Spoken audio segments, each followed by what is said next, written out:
This is SA Today. Welcome back. Now, the Human Sciences Research Council will present and host a symposium at the 8th South African TB Conference. Now, the conference is taking place from the 4th to the 7th of June this year at the Durban International Convention Centre. Dr. Mamothe Makgabo, Senior TB Technical Specialist at the Aurum Institute, joins us for more. Doctor, thank you so much for joining us. Welcome. Look, so 2025 is set as a year for crucial milestones in the World Health Organization's NTB strategy, as well as the National Development Plan of 2030. Now, how close are we from eradicating TB, you think?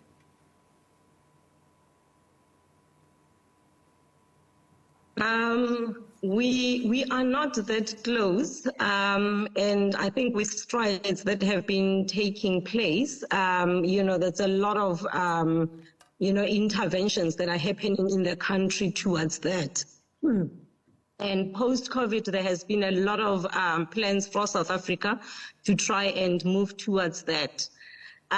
We still have got some gaps in our program, but it's gaps that, with innovation that is happening in the country and with governance and the leadership that we have in the country, I'm positive that we will definitely reach that. And according to the World Health Organization, South Africa is amongst 30 countries which contribute more than 87% of the global TB burden. Now, in South Africa alone, 148 people still die daily due to tuberculosis. Can we reduce this number and maybe share with us some of the reasons you think South Africa continues to lose so many people to TB daily when it is a treatable disease, Doctor? Yes, I think that's actually multiple approaches. I think we know that there are some drivers, of TB, and in South Africa, and I mean it's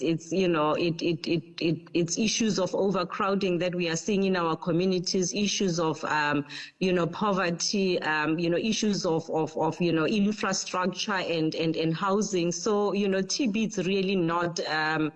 It's a problem that affects multiple sectors. It's not just health that needs to address the issues that we have. And I don't think it's just the medical interventions that would ultimately assist with, eradicating TB in our country. We need to have a multi-sectoral, approach, and that involves different sectors, your social development, your housing, education, and I think all sectors, and most importantly, our very own communities, because they need to lead the interventions that we are coming up with, scientists and clinicians.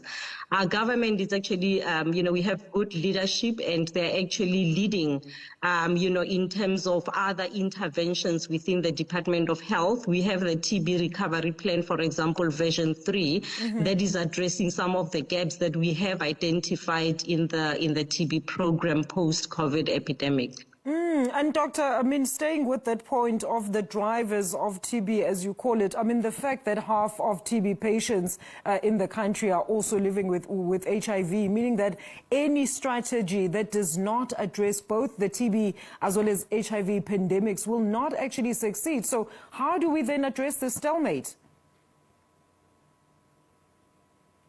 I think the important integration of our services, and it's not really just about HIV, but also about non-communicable diseases that we have, and also addressing issues of nutrition, just to make sure that when our patients come to the facilities, they're being weighed, and, if they require referral, they are being referred.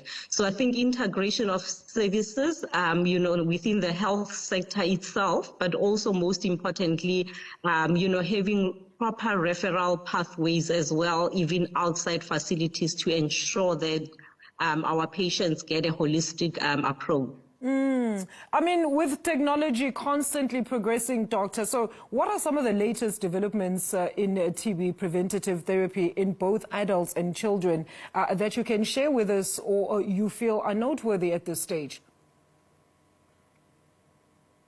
Okay, so that's actually shorter, TB preventative treatment. I mean, we've done well as South Africa. We've moved from 36 months regimen and, to 12 months. And now we're looking really at, approaches that are patient-centered, where patients can actually make a decision.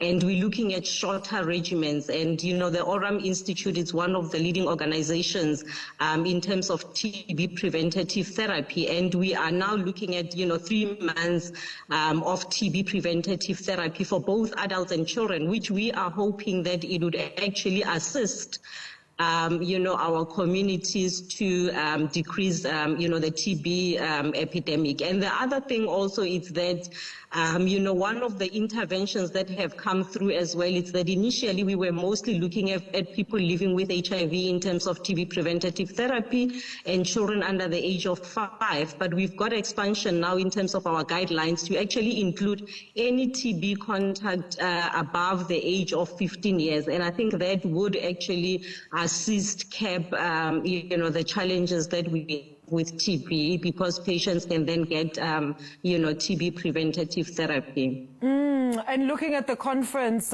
Doctor, that's upcoming, I mean, what types of outcomes as well as resolutions can we anticipate? I mean, are issues of funding for research likely to be part of these discussions so that it's not just a talk shop? There will be resolutions undertaken there that will also be fully implemented. Yeah, we're hoping that, I think, TB doesn't just affect, South Africa or Africa, but I mean, it's a global challenge, and we are hoping that, the resources that we have for, for research, for example, would sort of be, increased. And I think we have seen South Africa has been one of the countries where a lot of research has happened. I mean, we are basically leading in terms of a whole lot of interventions, the shorter TB regimen, the shorter DRTB regimens that we have just, launched from about 24 months to 6 months. So, if that's actually a lot of research going on, and probably enough economic resources and budget for TB research, I think we would definitely, it would add a lot of value into where we are going as a country, but also globally.